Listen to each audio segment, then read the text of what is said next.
আর আমরা মানুষকে সৃষ্টি করেছেন মিন নুতফাতেন, একটা নিক্ষিপ্ত পানি দিয়ে, আমসাজ ভালো মন্দের মিশ্রণ, উঁচু নিচুর মিশ্রণ, নাফতালিহি তা দ্বারা পরীক্ষা করা হবে।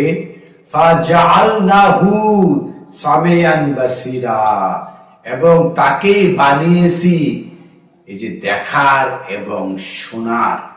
আমরা কান দিয়ে তথ্য সংগ্রহ করি এবং চোখ দিয়ে তথ্য সংগ্রহ করি।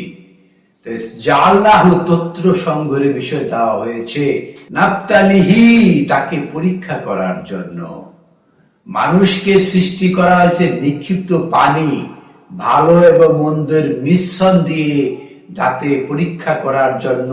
ওয়া জাআলনাহু সামিয়ান বাসীরা, এবং শোনার এবং দেখার, এই যে দুইটা বৈশিষ্ট্য দিয়ে তৈরি করা হয়েছে যাতে পরীক্ষা করা হয়।